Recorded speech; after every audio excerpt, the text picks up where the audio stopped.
Hi friends, భారత ప్రధాని నరేంద్ర మోదీ గారు ఢిల్లీ ఎలక్షన్ రిజల్ట్స్ వచ్చిన తర్వాత మీడియానుద్దేశించి భారతీయ జనతా పార్టీ కార్యకర్తలనుద్దేశించి హిందీలో ప్రసంగించారు. ఆ ప్రసంగాన్ని తెలుగులోకి అనువదించి మీకు ఈ వీడియో ద్వారా అందించే ప్రయత్నం చేస్తూ ఉన్నాను. చాలా ముఖ్యమైన విషయాలు నరేంద్ర మోదీ గారు మాట్లాడారు. అసలు ఆ పార్టీ ఎందుకు ఓడిపోయింది అన్న విషయం కూడా మనకు ఆ ప్రసంగంలో అర్థమైపోతుంది. రాబోయే రోజుల్లో మోదీ గారు ఢిల్లీకి ఏం చేయబోతున్నారు అన్న విషయం కూడా మనకు అర్థమైపోతుంది. సో ఈ రోజు నరేంద్ర మోదీ గారు ఇచ్చినటువంటి ప్రసంగాన్ని పక్కన పెట్టుకొని 5 ఏళ్ల తర్వాత మనం గమనించవచ్చు ఢిల్లీ నగరంలో మోదీ గారు చెప్పినవి జరిగాయా లేదా అన్నది. ఓకే, ఇక నరేంద్ర మోదీ గారు మాట్లాడడం కంటే ముందు అక్కడికి కేంద్ర హోంమంత్రి అమిత్ షా గారు, భారతీయ జనతా పార్టీ జాతీయ అధ్యక్షులు జేపీ నడ్డా గారు వీరొచ్చారు. నిజానికండి ఈ ముగ్గురికి కూడా భారతీయ జనతా పార్టీ శ్రేణులు ఆ పార్టీ ప్రధాన కార్యాలయంలో విజయోత్సవ సంబరాల మధ్యలో అద్భుతమైన ఘన స్వాగతాన్ని పలికారు. చాలా మంది ఢిల్లీలో ఉన్న పెద్ద పెద్ద నేతలందరూ వచ్చారు. నరేంద్ర మోదీ గారిని గజమాలతో సత్కరించారు. 27 సంవత్సరాల తర్వాత ఢిల్లీ భాజపా కార్యాలయంలో ఒక సరికొత్త కళా కాంతులు అనేవి వచ్చేసాయని చెప్పి చెప్పక తప్పదు. ఢిల్లీ ప్రజల్లో ఒక కొత్త ఉత్సాహాన్ని మనం చూడొచ్చు. ప్రధానమంత్రి నరేంద్ర మోదీ గారు చంద్రబాబు నాయుడు గారిని కూడా ప్రత్యేకంగా మెచ్చుకున్నారు. అంటే ఆంధ్రప్రదేశ్లో అభివృద్ధి, సుపరిపాలన ఈ 2 విషయాలలో చంద్రబాబు నాయుడు గారికి ఒక ట్రాక్ రికార్డ్ అంటూ ఉంది. తన ట్రాక్ రికార్డ్ అంటూ తను స్థాపించుకున్నారు. ఇలా ఎక్కడైతే నాయకులు అభివృద్ధి మార్గాన్ని ఎంచుకుంటూ వెళతారో అక్కడ ఖచ్చితంగా మంచి ఫలితాలు వస్తాయి అని చెప్పి నరేంద్ర మోదీ గారు చంద్రబాబు నాయుడు గారిని, అలాగే టీడీపీ ఎంపీలు, పార్టీ శ్రేణులు వాళ్ళు చేసినటువంటి ప్రచారాన్ని దాన్ని కూడా మెచ్చుకుంటూ ఆ విషయాన్ని కూడా తన ఉపన్యాసంలో స్పృశించారు. ఇక భారతీయ జనతా పార్టీ కార్యకర్తల్లో ఉత్సాహమైతే ద్విగుణీకృతమయ్యింది. నరేంద్ర మోదీ గారి ఉపన్యాసం తెలుగులో చెప్తూ ఉన్నాను. యమునా మాయికి జై, యమునా మాయికి జై. 21వ శతాబ్దంలో సేవ చేసుకునే అవకాశాన్ని కల్పించండి అని ఢిల్లీ ప్రజలందరికీ నేను ఒక బహిరంగ లేఖ రాశాను. ఈరోజు ఢిల్లీ ప్రజలందరూ నాపై విశ్వాసం ఉంచినందుకు శిరస్సు వంచి ఢిల్లీ ప్రజలందరికీ అభివాదం చేస్తూ ఉన్నాను. ప్రజలందరూ ఎంతో ప్రేమతో ఆశీర్వదించారు. ఇందుకు మేము ప్రతిగా ఢిల్లీకి అత్యంత శీఘ్రమైన అభివృద్ధి కోసం పాటుపడతాము అని చెప్పి నేను హామీ ఇస్తూ ఉన్నాను. గందరగోళం నుంచి, దురహంకారం నుంచి, వంచన నుంచి ఢిల్లీ ప్రజలందరినీ ఇక బయటపడేస్తాం. ఇన్ని రోజులు గందరగోళం, దురహంకారం, వంచన రాజకీయాలకు, అబద్ధపు రాజకీయాలకు ఢిల్లీ ప్రజలు బలైపోయారు. ఈనాడు తిప్పికొట్టారు. ఈ విజయం కోసం అవిశ్రాంతంగా పోరాటం చేసిన ప్రతి భారతీయ జనతా పార్టీ కార్యకర్తకు నేను అభినందనలు తెలియజేస్తూ ఉన్నాను. ఇది కేవలం మార్పు కోరుతూ ఢిల్లీ ప్రజలు ఇచ్చినటువంటి తీర్పు కాదు, కేవలం ఢిల్లీ సిటీకి పరిమితమైన తీర్పు కాదు, యావత్ భారతదేశానికి వర్తించే చారిత్రాత్మకమైన తీర్పు. భిన్న సంస్కృతులకు నిలయమైనటువంటి ఢిల్లీ ఒక మినీ హిందుస్థాన్. ఇక్కడ గెలిచాము అనంటే మొత్తం భారతదేశంలో ప్రజలందరూ భారతీయ జనతా పార్టీని ఆశీర్వదిస్తున్నట్టుగా నేను స్వీకరిస్తాను, వినమ్రంగా భావిస్తాను. ఢిల్లీ ప్రజలు మాకు అందించిన విజయం ఇది సామాన్యమైన విజయం కాదు. వికసిత్ రాజధానిగా మార్చే అవకాశాన్ని మాకు ఢిల్లీ ప్రజలిచ్చారు. ఢిల్లీని అభివృద్ధి చేసి ప్రజల రుణం తీర్చుకుంటాం. మా పార్టీ మీద నమ్మకం ఉంచిన ఢిల్లీలోని ప్రజలందరికీ ధన్యవాదాలు చెప్తూ ఉన్నాను. ఢిల్లీ ప్రజలు చూపించిన ప్రేమను మేము అనేక రెట్లు పెంచి తిరిగి మేము ఆ ప్రేమను ప్రజలకు అభివృద్ధి రూపంలో ఇచ్చి తీరతాం. గత 10 సంవత్సరాలలో ఎన్నెన్నో కష్టాలను, ఎన్నెన్నో సమస్యలను ఢిల్లీ చూసింది. వాటన్నింటికి ఈ రోజుతో విముక్తి లభించినట్టయింది. 10 ఏళ్ల పాటు ఢిల్లీని ఇక్కడున్న వాళ్ళు అహంకారంతో పరిపాలించారు. ఇక మీదట ఢిల్లీలో మీకు అహంకారం కనిపించదు, వికాస్ కనిపిస్తుంది, ఒక విజన్ కనిపిస్తుంది, ఒక విశ్వాస్ కనిపిస్తుంది. వికాస్, విజన్, విశ్వాస్ ఈ 3 నినాదాలతో ఢిల్లీలో పరిపాలన సాగుతుంది. ఢిల్లీ విజయానికి కష్టపడిన భారతీయ జనతా పార్టీ కార్యకర్తలందరికీ నేను కృతజ్ఞతలు, అభినందనలు తెలియజేస్తూ ఉన్నాను. నిజమైన విజేతలు, అసలైన విజేతలు ఢిల్లీ ప్రజలు. అడ్డదారుల్లో వచ్చినటువంటి వాళ్లకు, అహంకారంతో వచ్చినటువంటి వాళ్లకు ఢిల్లీ ప్రజలు షాక్ ఇచ్చారు. లోక్సభ ఎన్నికల్లో వరుసగా 3 సార్లు మొత్తం సీట్లన్నీ మాకే ఇచ్చారు. కానీ ఇక్కడ రాష్ట్రంలో మా సర్కారు లేకపోయేసరికి రకరకాల సమస్యలు మాకు సృష్టించారు. ఢిల్లీ ప్రజలకు ఏదైనా మేము మంచి చేయాలి అని చెప్పి అనుకుని కేంద్రం ఒక 10 అడుగులు ముందుకు వేయడానికి ప్రయత్నం చేస్తే ఇక్కడ ఢిల్లీలో ఉన్న సర్కార్ గత 10 ఏళ్లుగా ఒక 100 అడుగులు వెనక్కి లాగే ప్రయత్నం చేస్తూ వచ్చారు. ఇక్కడి ప్రజలు ఈసారి డబుల్ ఇంజన్ సర్కార్పై నమ్మకం ఉంచారు. హర్యానా, మహారాష్ట్రాలలో కూడా ఇలాగే గొప్ప విజయాన్ని మేము సాధించాం. డబుల్ ఇంజన్ సర్కారుంటే ఎలా ఉంటుందో ఈ రాష్ట్రాలలో కూడా చూపిస్తాం. ఢిల్లీ అంటే ఇదేదో సామాన్యమైన నగరం కాదు, ఒక మినీ భారతదేశం. ఢిల్లీలో గెలిచామంటే భారతదేశమంతటా భారతీయ జనతా పార్టీని ప్రజలు దీవించినట్టుగా నేను భావిస్తాను. ఢిల్లీ అభివృద్ధికి నాది గ్యారంటీ. ఎస్, ఇంతకుముందు ఏం జరిగిందో తెలుసా?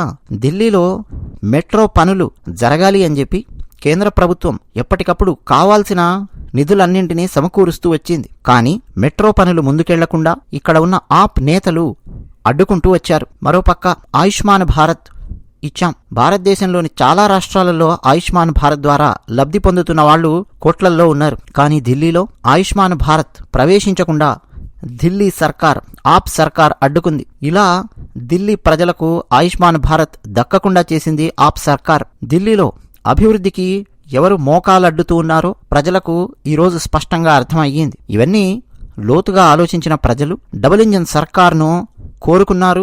డబుల్ ఇంజన్ సర్కారుంటే ఢిల్లీలో అభివృద్ధి, సంక్షేమము మరింత అద్భుతంగా జరుగుతాయి అని చెప్పి అర్థం చేసుకున్నారు. మాకు ఓటేశారు, మేము తిరిగి ఇస్తాం. ఢిల్లీ అభివృద్ధి కోసం రాత్రి లేదు, పగలు లేదు, నిరంతరం శ్రమిస్తాం, నిరంతరం పనిచేస్తాం. పూర్వాంచల్ ప్రజల యొక్క ప్రేమ, విశ్వాసం ఎప్పటికీ మేం మర్చిపోలేం. ఇప్పటికీ మీరు గమనించండి, ఎన్డీఏ పాలిత రాష్ట్రాలలో అసలు సిసలైన అభివృద్ధిని మీరు చూడొచ్చు. ఎందుకు అనంటే కేంద్రం ఏదైనా సరే ఒక పని చేయాలి అనుకున్నప్పుడు, నిధులు వెచ్చించాలి అనుకున్నప్పుడు అక్కడ ఆ రాష్ట్రాలలో ఉండే సర్కారు కూడా మాకు మద్దతిస్తూ ఆ నిధులను సరిగ్గా సద్వినియోగం చేసుకునే దిశలోకి తీసుకెళ్లాలి. కేంద్రం ఒక మంచి పని చేయాలి అనుకున్నప్పుడు రాష్ట్రాలలో ఉండే ఆయా ప్రభుత్వాలు కూడా మాతో పాటు కలిసి నడిస్తే మేమేమైనా సరే అక్కడున్న ప్రజలకు కూడా మంచి చేయగలం. కానీ ఢిల్లీలో ఇదే గత 10 సంవత్సరాలుగా సమస్యగా ఉంటూ వచ్చింది. మేము ఏ పని ఢిల్లీ ప్రజల కోసం మంచి పని చేసి పెట్టాలి అనుకున్నా ఆప్ సర్కార్ అడ్డుకుంటూ వచ్చింది. ఇక మీదట ఆ పప్పులొడకవు, అవి చెల్లవు. ఎందుకని? డబుల్ ఇంజన్ సర్కార్ ఉంది. ఎన్డీఏ పాలిత రాష్ట్రాలలో మా అభివృద్ధి చూసి, మా పనితీరు చూసి మాకు తిరిగి అధికారాన్ని కట్టబెట్టారు. హర్యానాలో సుపరిపాలన అన్నది ప్రారంభించాం, చూశారు, అందుకే మళ్లీ ఓటేశారు. మహారాష్ట్రలో రైతులకు అన్ని విధాలుగా అండగా ఉంటూ వచ్చాం, అలాగే మళ్లీ మాకు ఓటేశారు. ఆంధ్రప్రదేశ్లో చంద్రబాబు నాయుడు గారు తన ట్రాక్ రికార్డు నిరూపించుకున్నారు. సుపరిపాలనా ఫలాలు పేదలకు, మధ్యతరగతి ప్రజలకు భారతదేశంలో దక్కుతూ వస్తున్నాయి. అసలు ఢిల్లీ మెట్రోను మొట్టమొదటగా ప్రారంభించింది మేమే. అనేక నగరాలలో విమానాశ్రయాలు సరికొత్తగా ఏర్పాటు చేయగలిగాం. ఢిల్లీని వాయు కాలుష్యం నుంచి, నీటి కాలుష్యం నుంచి, పారిశుద్ధ్య సమస్యల నుంచి బయటపడేస్తాం. ఎందుకంటే ఢిల్లీ నగరంలో వాయువును కలుషితం చేశారు, నీటిని కలుషితం చేశారు, సమస్యలు చుట్టుముట్టాయి ఢిల్లీ నగరాన్ని. వీటన్నింటినీ అధిగమించి ఢిల్లీని ఒక సరికొత్త గొప్ప నగరంగా, ఒక మోడ్రన్ నగరంగా మార్చి చూపిస్తాం. ఇది నేను మీకు హామీ ఇస్తున్నాను. అంతేకాదు ఢిల్లీలో చాలా సంపద దోచుకున్న వాళ్ళు కూడా ఉన్నారు. వాళ్లను ఊరికే వదిలిపెట్టేస్తాము అని చెప్పి మీరు అనుకుంటున్నారా? పొరపాటున కూడా అనుకోకండి. ఢిల్లీలో దోచుకున్న సంపదను ఒక్కొక్కడిని పట్టుకొని కక్కించే బాధ్యత నాది. అవినీతికి పాల్పడిన వాళ్ల మీద, కుంభకోణాలకు పాల్పడిన వాళ్ల మీద ఖచ్చితంగా చట్టబద్ధంగా ఎలాంటి చర్యలుంటాయో అటువంటి చర్యలు తీసుకొని తీరతాం. అసలు కాంగ్రెస్ పార్టీ పరిస్థితి ఒకసారి గమనించారా? ఢిల్లీ ఎన్నికలలో కాంగ్రెస్ పార్టీ కనీసం ఖాతా కూడా తెరవలేదు. ఇలా వరుసగా జరుగుతూ వస్తోంది. ఖాతా తెరవకుండా ఢిల్లీ నగరంలో కాంగ్రెస్ పార్టీ రికార్డు సృష్టించింది. గత 6 ఎన్నికలు గమనించండి ఢిల్లీలో, అంటే అసెంబ్లీ ఎన్నికలు, పార్లమెంటు ఎన్నికలు బాగా గమనిస్తూ రండి. కాంగ్రెస్ పార్టీ వరుసగా ఇలా 6 సార్లు ఖాతా తెరవలేదు. అంటే ఒక రకంగా డబుల్ హ్యాట్రిక్ కొట్టింది డక్అవుట్స్ లో. ఇది Congress party. Bharatiya Janata party vote బ్యాంకును దెబ్బతీయడం కోసం కాంగ్రెస్ కొత్త ఎత్తుగడలు వేసుకొని వచ్చింది. అయితే కాంగ్రెస్ నేతలు చేసే చేష్టలను, ఈ పిల్ల చేష్టలను ప్రజలు ఒక పక్క గమనిస్తూనే వస్తున్నారు. అసలు దేవాలయాలకు ఎప్పుడూ వెళ్ళని వాళ్ళు ఈనాడు కొత్తగా దేవాలయాలకు వెళుతుంటే, పూజలు చేస్తుంటే వాళ్లను ప్రజలు గమనిస్తూనే ఉన్నారు. ఎందుకోసం వెళ్తున్నారు?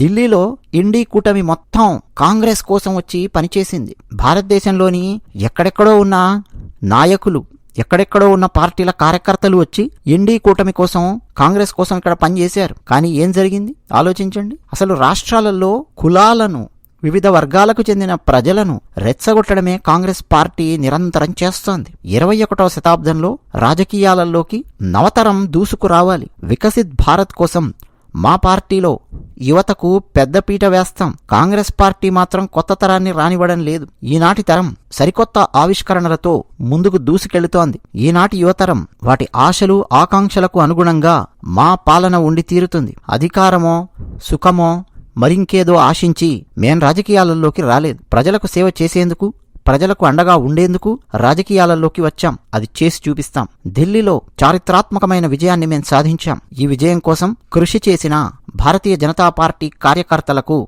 ప్రత్యేకంగా నేను ధన్యవాదాలు చెప్తూ ఉన్నాను. ఢిల్లీ అభివృద్ధి ఇక మా చేతుల్లో ఉంది. మేం చేసి చూపిస్తాం. ఇదండి నరేంద్ర మోదీ గారు హిందీలో ఇచ్చిన ఉపన్యాసాన్ని తెలుగులోకి అనువదించి నేను మీకు ఇక్కడ అందించాను. అలాగే జేపీ నడ్డా గారు, అమిత్ షా గారు వారు కూడా మాట్లాడారు. వాళ్ళిద్దరూ మాట్లాడిన మాటలలో ఉన్నటువంటి సారాంశం ఏంటంటే, ఢిల్లీలో ఒక చారిత్రాత్మకమైన విజయాన్ని సాధించాం.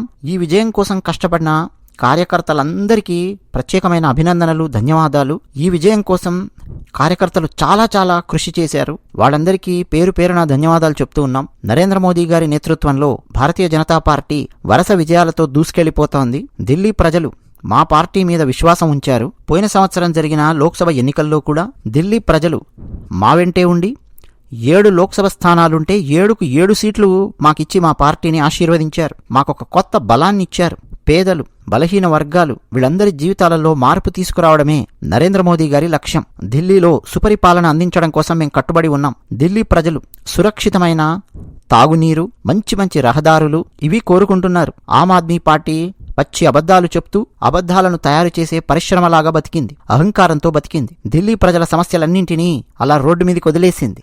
కానీ భారతీయ జనతా పార్టీ అలా చెయ్యదు. డబుల్ ఇంజన్ సర్కార్ ఏం చేసి చూపిస్తుందో మీరే చూడండి. రాబోయే 5 ఏళ్లలో సరికొత్త ఢిల్లీ నగరాన్ని మీరు చూడబోతూ ఉన్నారు. అవును, ఇప్పటి వరకు ఆప్ చేసినటువంటి దారుణాలు ఢిల్లీ నగరాన్ని ఒక లోయలోకి నెట్టినట్టుగా ఎంత దారుణంగా అభివృద్ధికి నోచుకొని దిశగా తీసుకొని వెళ్లారు. అక్కడి నుంచి మేము దాన్ని బయటికి తీసుకొని వచ్చి తిరిగి అభివృద్ధి పట్టాలు ఎక్కించాలి. దానికి ఎక్కువ సమయమేమీ పట్టదు. మా శ్రమ నిరంతరం ఢిల్లీ నగరం మీద పెట్టి మరీ మేము అభివృద్ధి చేసి చూపిస్తాం. కేంద్ర ప్రభుత్వము, రాష్ట్ర ప్రభుత్వము కలిసి ముందుకు వెళ్ళాయంటే ఎలా ఉంటుందో ఢిల్లీ నగరంలో సరికొత్త అభివృద్ధిని, సంక్షేమాన్ని మీరు చూసి తీరతారు. ఇదండి అమిత్ షా గారు, జేపీ నడ్డా గారు వీళ్ళందరూ మాట్లాడినటువంటి మాటలన్నమాట.